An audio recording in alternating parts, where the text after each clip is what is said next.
පිරිමි කැමති අඩුම බොඩි කවුන්ට් එකක් තිබ්බ ගැහැණියෙක් තමන්ගේ ගැහැණිය කරගන්න, තමන්ගේ බිරිඳ කරගන්න, තමන්ගේ ආදරවන්තිය කරගන්න.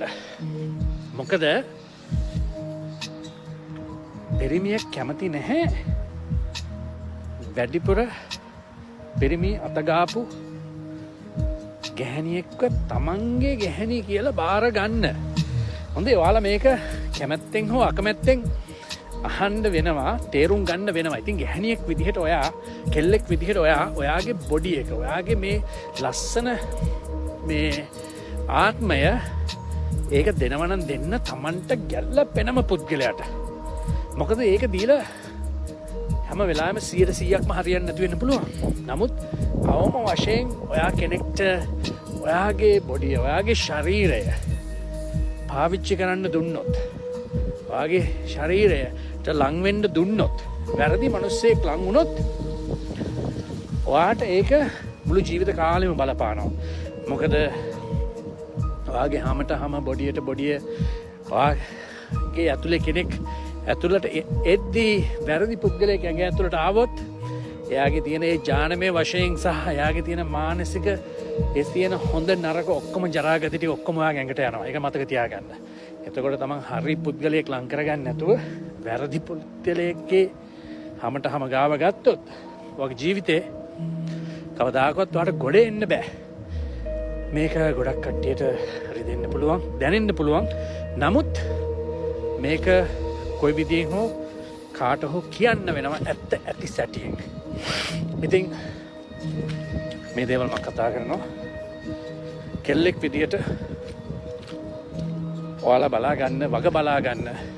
ඔයාගේ බොඩි කවුන්ට් එක පුළුවන් තරමෙන් අවම කරගන්න. එහෙම නැත්නම් නැතිම කරගෙන අවශ්‍යම පුද්ගලයාට ඒ තමන්ගේ බොඩි එක, තමන්ගේ ආත්මය, තමන්ගේ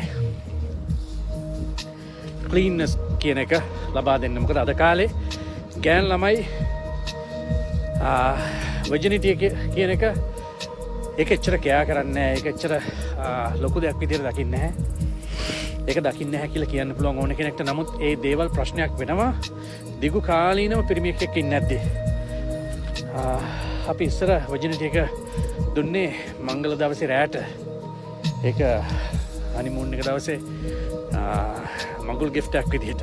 එහෙනම් අද කාලේ මේ ජෙන් සී එකේ ඉන්න චූටි නංගිලා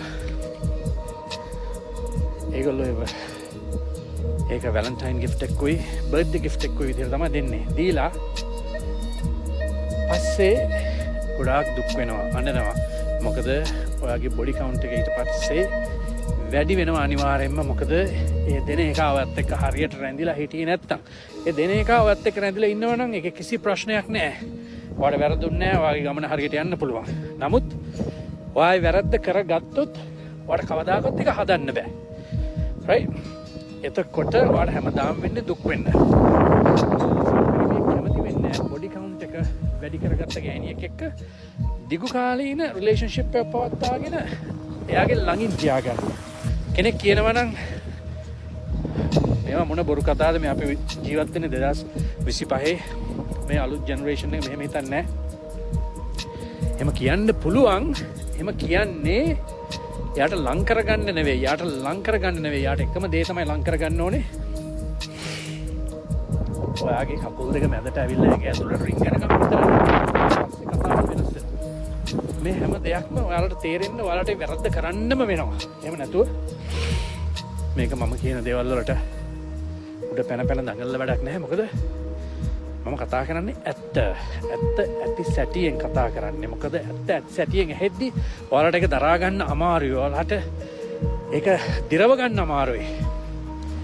නමුත් ඇත්ත ඇති සැටියෙන් again කෙල්ලෙක්ට මම කියන්නේ තමන්ගේ වටිනා ජීවිතේ, තමන්ගේ වටිනා බොඩි එක කියන එක හරිම පුද්ගලයෙක්ට දෙන්න.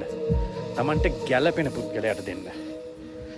ඒක දෙන්න නියම පිරිමියෙක්ට, තමන් ගාව රැඳෙන කෙනෙක්ට, තමන් ගාව රැඳෙන්නේ නැති කෙනෙක්ට දීලා තමන්ගේ බොඩි කවුන්ට් එක වැඩි කරගෙන තමන්ට ඊළඟ කෙනාට ඕෆර් කරන්න දෙයක් නැති කරගන්න එපා. එන්න පුළුවන් තරම් ඔළුවෙන් හිතන්න.